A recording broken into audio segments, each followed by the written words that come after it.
This is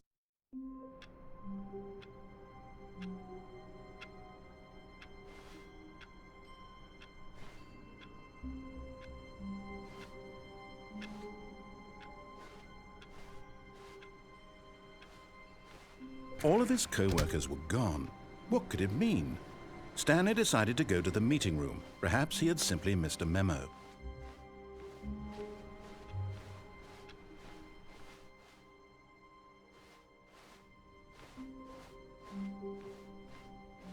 When Stanley came to a set of 2 open doors, he entered the door on his left.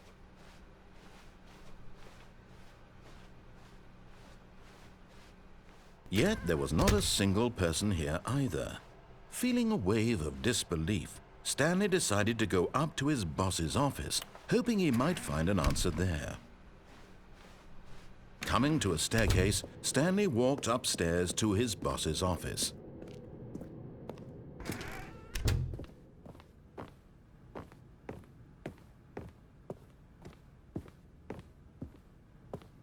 Stepping into his manager's office, Stanley was once again stunned to discover not an indication of any human life. Shocked, unraveled, Stanley wondered in disbelief who orchestrated this. What dark secret was being held from him? What he could not have known was that the keypad behind the boss's desk guarded the terrible truth that his boss had been keeping from him. And so the boss had assigned it an extra secret PIN number, 2845. But of course, Stanley couldn't possibly have known this.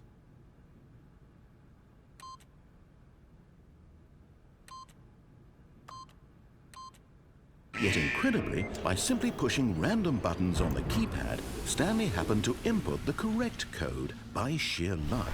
Amazing. He stepped into the newly opened passageway.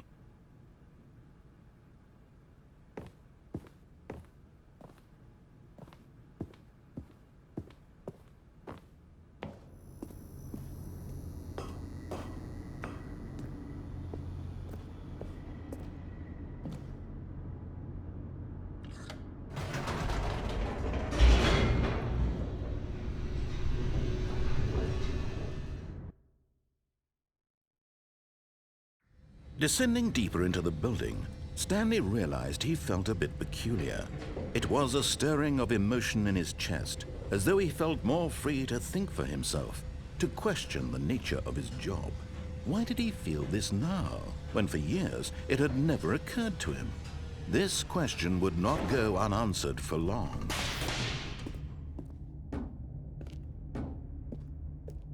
Stanley walked straight ahead through the large door that read Mind Control Facility.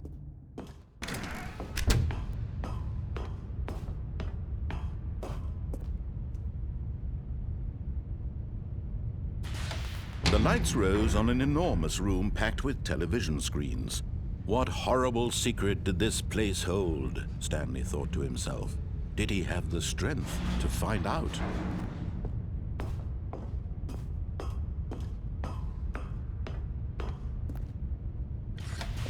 Now the monitors jumped to life, their true nature revealed. Each bore the number of an employee in the building, Stanley's co-workers. The lives of so many individuals reduced to images on a screen, and Stanley, one of them, eternally monitored in this place where freedom meant nothing.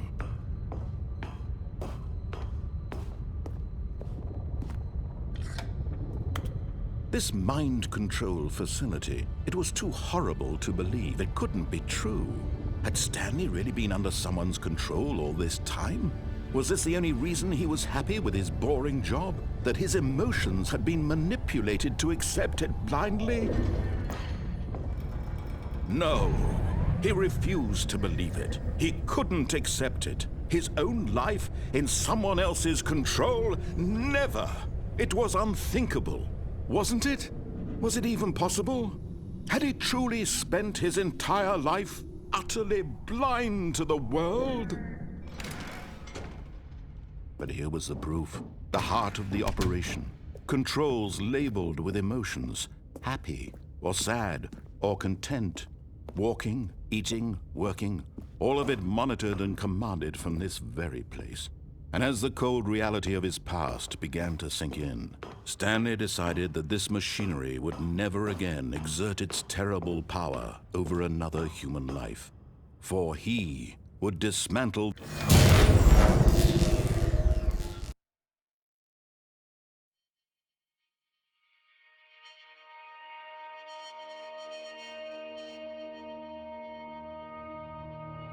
blackness and a rising chill of uncertainty. Was it over? Yes! He had won! He had defeated the machine, unshackled himself from someone else's command. Freedom was mere moments away. And yet, even as the immense door slowly opened, Stanley reflected on how many puzzles still lay unsolved. Where had his co-workers gone? How had he been freed from the machine's grasp? What other mysteries did this strange building hold? But as sunlight streamed into the chamber, he realized none of this mattered to him, for it was not knowledge or even power that he had been seeking, but happiness. Perhaps his goal had not been to understand, but to let go. No longer would anyone tell him where to go, what to do, or how to feel. Whatever life he lives, it will be his. And that was all he needed to know. It was perhaps the only thing worth knowing. Stanley stepped through the open door. Stanley felt the cool breeze upon his skin, the feeling of liberation, the immense possibility of the new path before him. This was exactly the way, right now, that things were meant to happen. And Stanley was happy.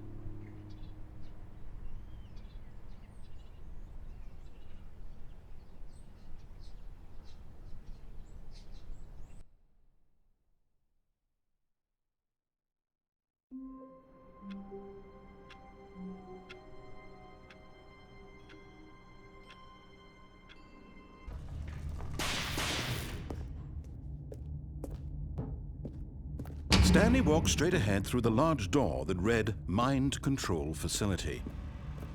Although this passageway had the word Escape written on it, the truth was that at the end of this hall, Stanley would meet his violent death. The door behind him was not shut. Stanley still had every opportunity to turn around and get back on track.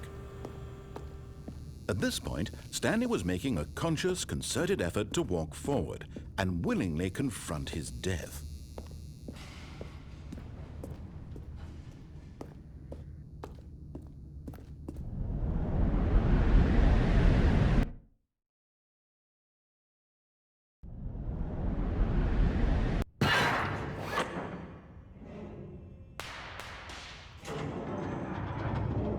As the machine whirred into motion and Stanley was inched closer and closer to his demise, he reflected that his life had been of no consequence whatsoever. Stanley can't see the bigger picture. He doesn't know the real story, trapped forever in his narrow vision of what this world is. Perhaps his death was of no great loss, like plucking the eyeballs from a blind man. And so he resigned and willingly accepted this violent end to his brief and shallow life. Farewell, Stanley.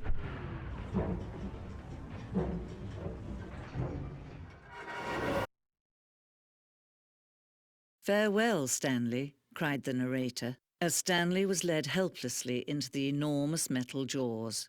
In a single visceral instant, Stanley was obliterated as the machine crushed every bone in his body, killing him instantly.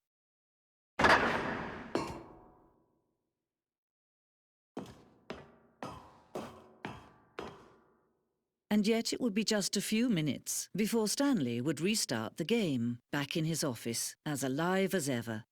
What exactly did the narrator think he was going to accomplish? When every path you can walk has been created for you long in advance, death becomes meaningless, making life the same. Do you see now? Do you see that Stanley was already dead from the moment he hit start?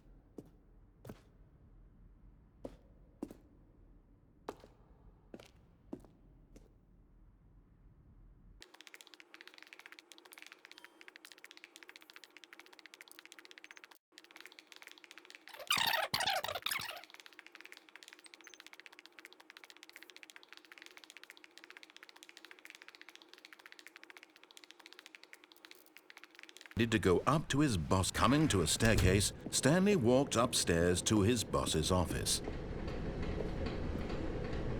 But Stanley just couldn't do it. He considered the possibility of facing his boss. Admitting he had left his post during work hours, he might be fired for that. And in such a competitive economy, why had he taken that risk? All because he believed everyone had vanished? His boss would think he was crazy. And then something occurred to Stanley. Maybe, he thought to himself, maybe I am crazy. All of my co-workers blinking mysteriously out of existence in a single moment for no reason at all? None of it made any logical sense. And as Stanley pondered this, he began to make other strange observations. For example, why couldn't he see his feet when he looked down? Why did doors close automatically behind him wherever he went? And for that matter, these rooms were starting to look pretty familiar. Were they simply repeating? No, Stanley said to himself, this is all too strange. This can't be real. And at last, he came to the conclusion that had been on the tip of his tongue. He just hadn't found the words for it. "I'm dreaming!" he yelled. "This is all a dream." Oh, what a relief Stanley felt to have finally found an answer, an explanation. His co-workers weren't actually gone. He wasn't going to lose his job. He wasn't crazy after all. And he thought to himself, I suppose I'll wake up soon. I'll have to go back to my boring real-life job pushing buttons. I may as well enjoy this while I'm still lucid. So he imagined himself flying and began to gently float above the ground. Then he imagined himself soaring through space on a magical starfield, and it too appeared. It was so much fun, and Stanley marveled that he had still not woken up. How was he remaining so lucid? And then perhaps the strangest question of them all entered Stanley's head. One he was amazed he hadn't asked himself sooner. Why is there a voice in my head dictating everything that I'm doing and thinking? Now the voice was describing itself being considered by Stanley, who found it particularly strange. I'm dreaming about a voice describing me, thinking about how it's describing my thoughts, he thought. And while he thought it all very odd and wondered if this voice spoke to all people in their dreams, the truth was that, of course, this was not a dream. How could it be? Was Stanley simply deceiving himself, believing that if he's asleep, he doesn't have to take responsibility for himself? Stanley is as awake right now as he's ever been in his life. Now, hearing the voice speak these words was quite a shock to Stanley. After all, he knew for certain, beyond a doubt, that this was in fact a dream. Did the voice not see him float and make the magical stars just a moment ago? How else would the voice explain all that? This voice was a part of himself too. Surely, if he could just... He would prove it. He would prove that he was in control, that this was a dream. So he closed his eyes gently, and he invited himself to wake up. He felt the cool weight of the blanket on his skin, the press of the mattress on his back, the fresh air of a world outside this one. Let me wake up, he thought to himself. I'm through with this dream. I wish it to be over. Let me go back to my job. Let me continue pushing the buttons. Please, it's all I want. I want my apartment and my wife and my job. All I want is my life exactly the way it's always been. My life is normal. I am normal. Everything will be fine. I am okay.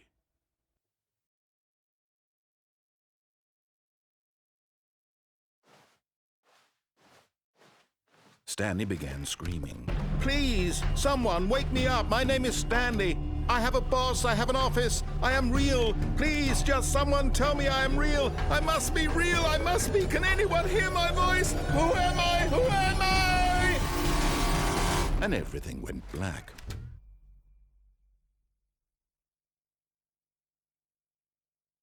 This is the story of a woman named Mariella.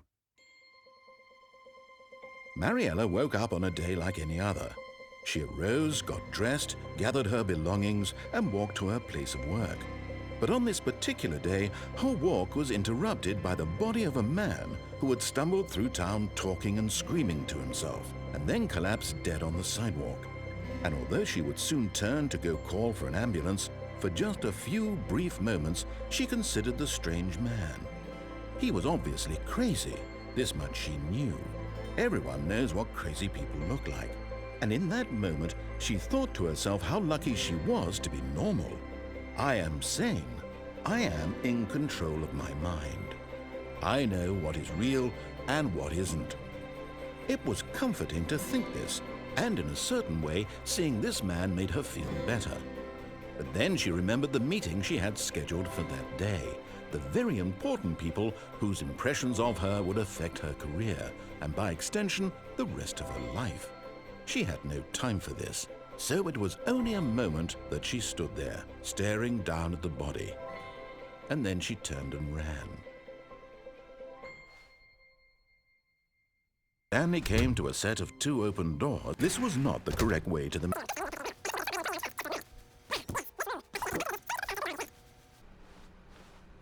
Stanley was so bad at following directions, it's incredible he wasn't fired years ago.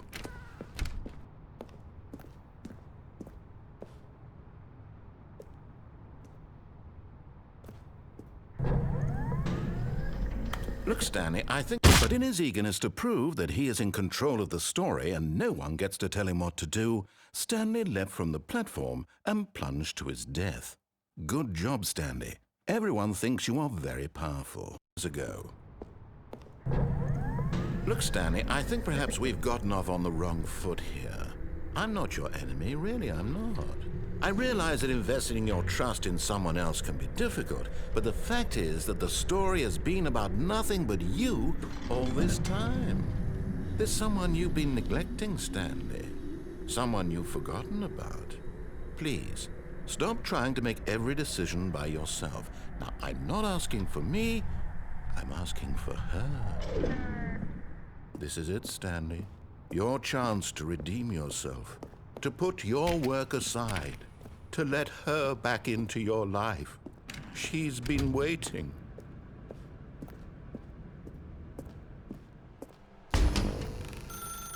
That's her, Stanley.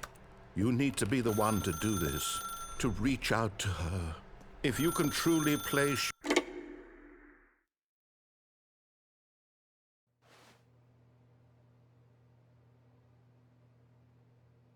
Oh, Stanley, is that you? Hold on, sweetie. Sorry to keep you waiting. I'm just pulling the bread out of the oven. All right. Okay, there we go. All right, now, I want you to come in and tell me all about your day. Gotcha! Oh, come on. Did you actually think you had a loving wife who'd want to commit their life to you? I'm trying to make a point here, Stanley. I'm trying to get you to see something. Come inside. Let me show you what's really going on here. Sorry, but you're in my story now. This is a very sad story about the death of a man named Stanley. Stanley is quite a boring fellow. He has a job that demands nothing of him, and every button that he pushes is a reminder of the inconsequential nature of his existence. Look at him there, pushing buttons, doing exactly what he's told to do. Now he's pushing a button. Now he's eating lunch. Now he's going home. Now he's coming back to work. One might even feel sorry for him, except that he's chosen this life.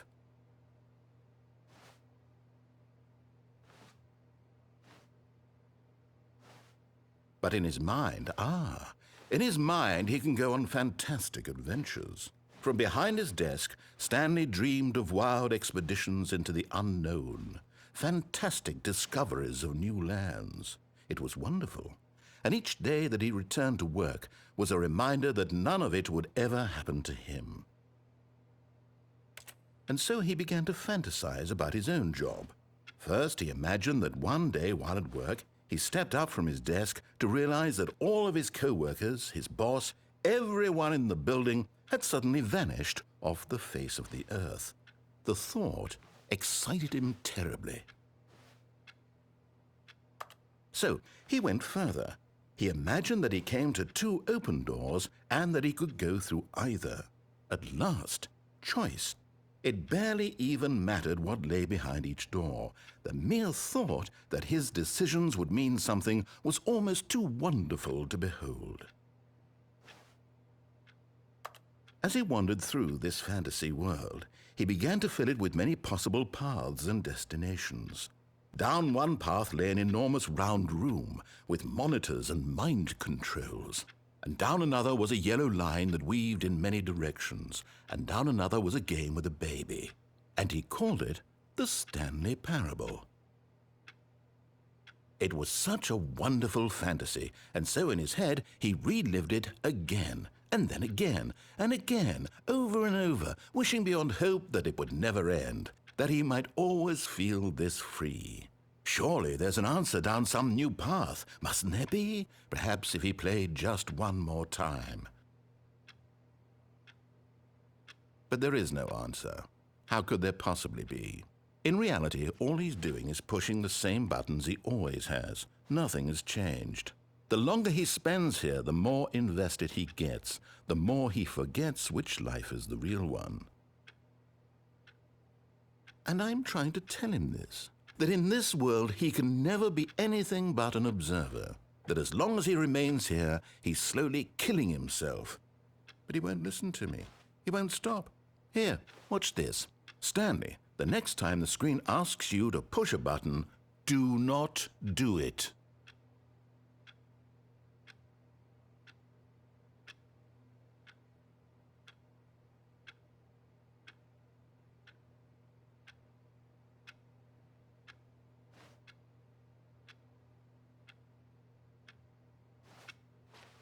You see? Can he just not hear me? How can I tell him in a way that he'll understand that every second he remains here, he's electing to kill himself?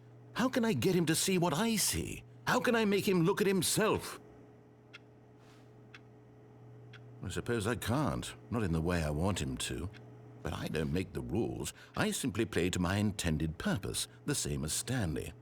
We're not so different, I suppose. I'll try once more to convey all this to him. I'm compelled to. I must. Perhaps, well, maybe this time he'll see. Maybe this time.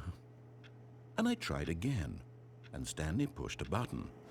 And I tried again, and Stanley pushed a button. And I tried.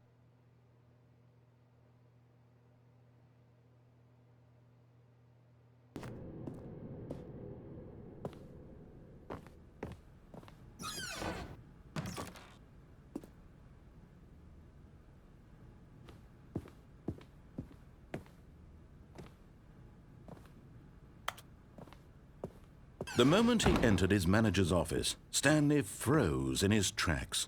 Not a living soul anywhere. Could he really be? Stanley was in such a rush to get through the story as quickly as possible, he didn't even have a single minute to just let the narrator talk.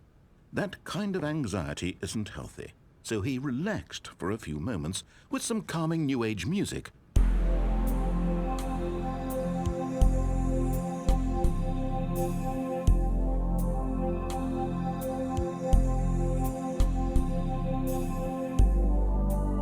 Feeling soothed and rejuvenated, Stanley calmly walked forward into the opened passageway.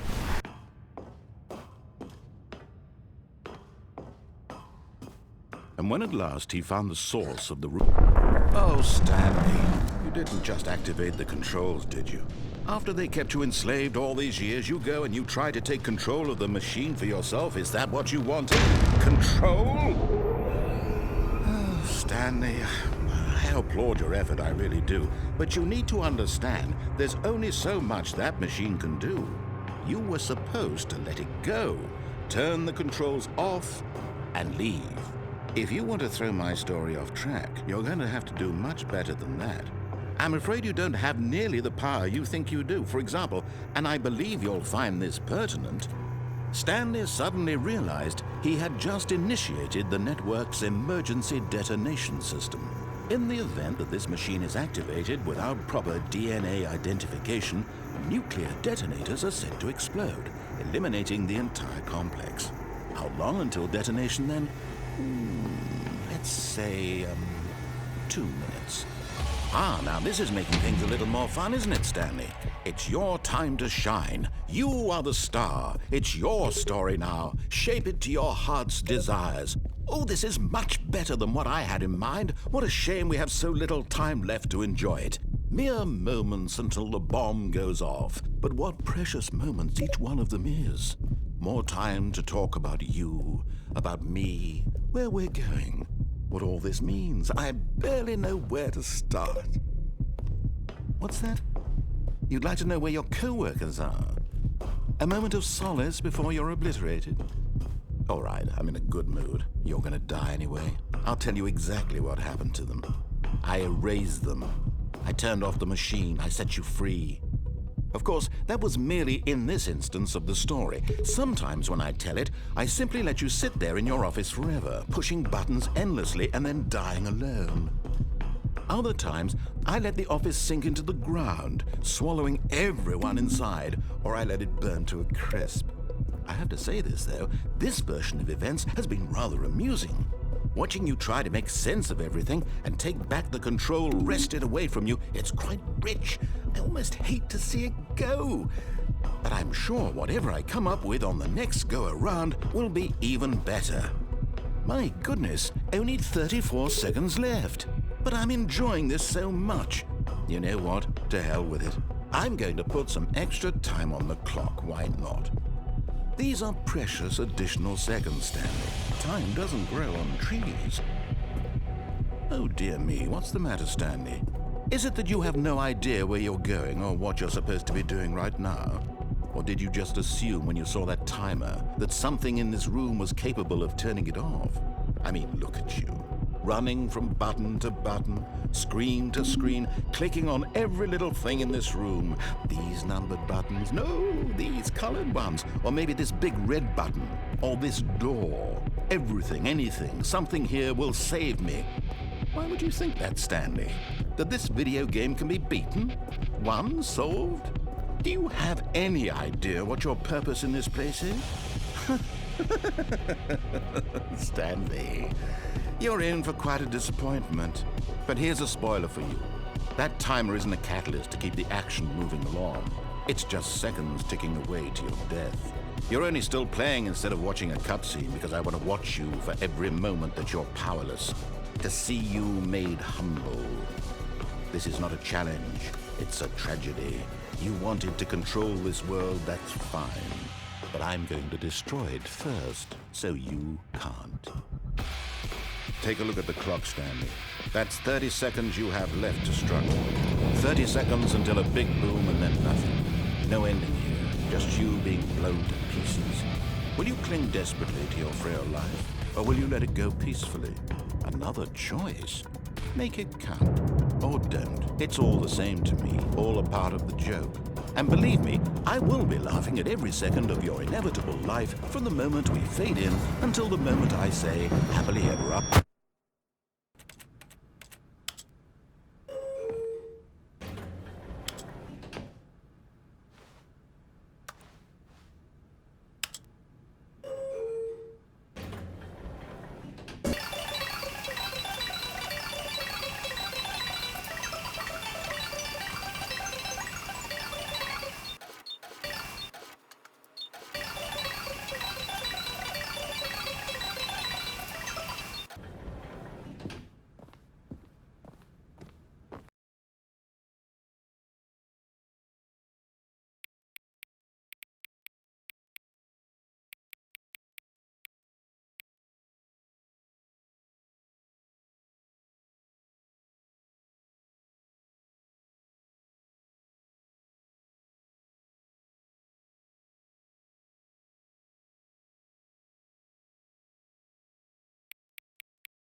8.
All of his co-workers were gone.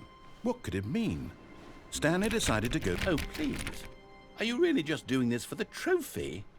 Click a door 5 times? Is that all you think a trophy is worth? No.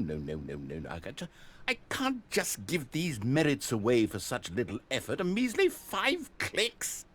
Now, suppose you were to click the door 20 times. I would say that's the kind of effort that warrants recognition.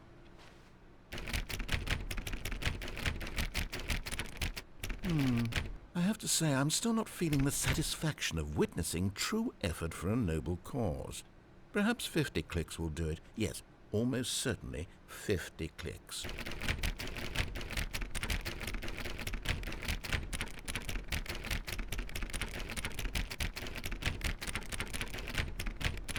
No, I'm still not feeling it. I want this trophy to have meant something. It has to be a true reward for valiant effort. I want to see some hustle, Stanley. I want to see commitment, a willingness to go all the way no matter the cost. Why don't you go put 20 clicks into door number 417?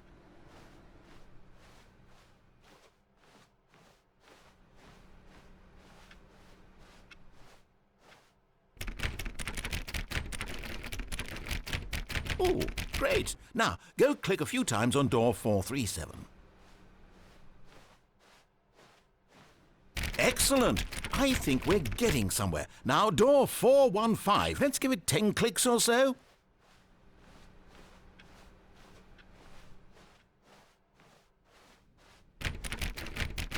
Now, back to door number 437.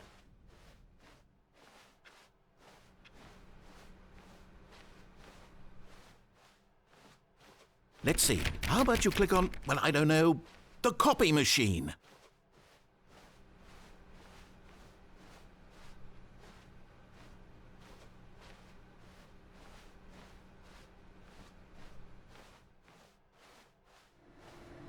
All right, back to room 417. I'm really feeling it now. I think we're getting somewhere. Okay, now go climb on employee 419's desk.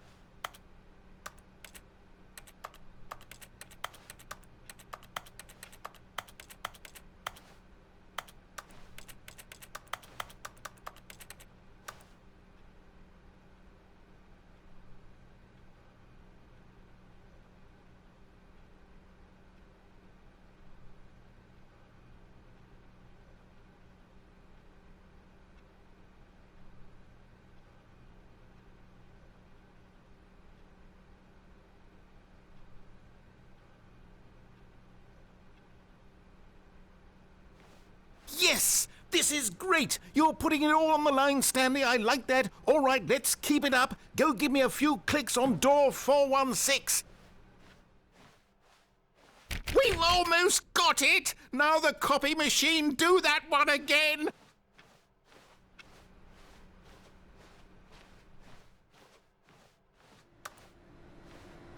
Finish it off, Stanley! 5 clicks on door 430! Yes! We did it! Oh, wow. That felt amazing. Oh, you really earned it, Stanley. Nothing could hold you back. Yes, I'm very proud of how far we've come today.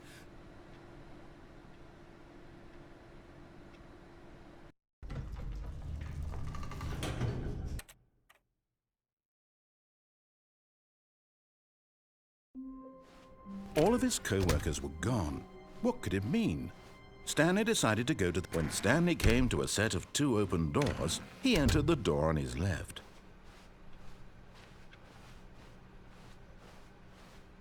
Yet there was not a single person here either. Feeling a wave of disbelief, Stanley decided to go up to his... Coming to a staircase, Stanley walked upstairs to his boss's office.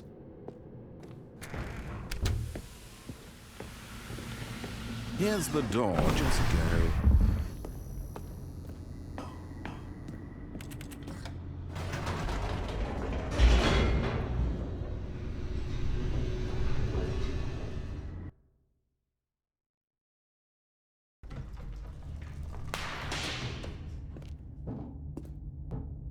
Stanley walked straight ahead through the large door that read Mind Control Facility.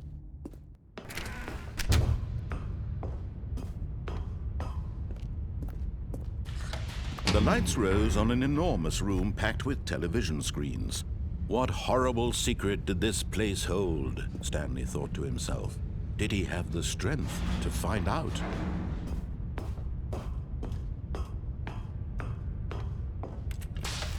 Now the monitors jumped to life, their true nature revealed.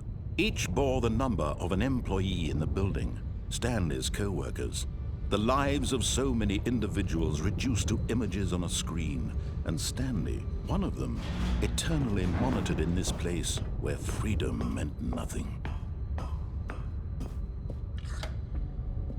This mind control facility, it was too horrible to believe. It couldn't be true.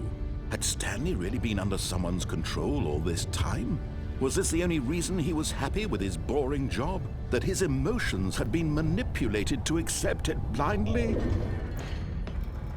No, he refused to believe it. He couldn't accept it. His own life in someone else's control? Never! It was unthinkable, wasn't it? Was it even possible? Had he truly spent his entire life utterly blind to the world? But here was the proof, the heart of the operation. Controls labeled with emotions, happy or sad or content. Walking, eating, working, all of it monitored and commanded from this very place. And as the cold reality of his past began to sink in, Stanley decided that...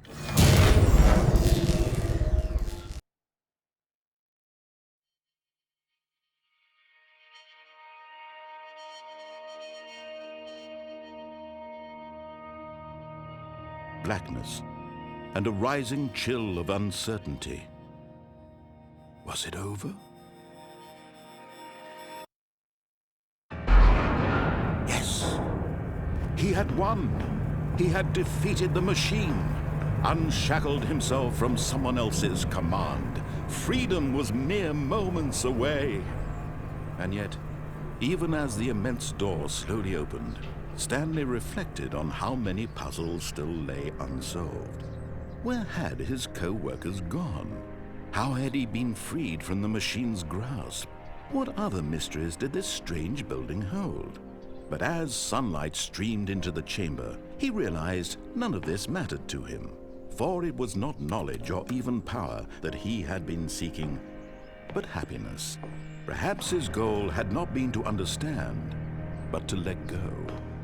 No longer would anyone tell him where to go, what to do, or how to feel. Whatever life he lives, it will be his. And that was all he needed to know. It was perhaps the only thing worth knowing. Stanley stepped through the open door.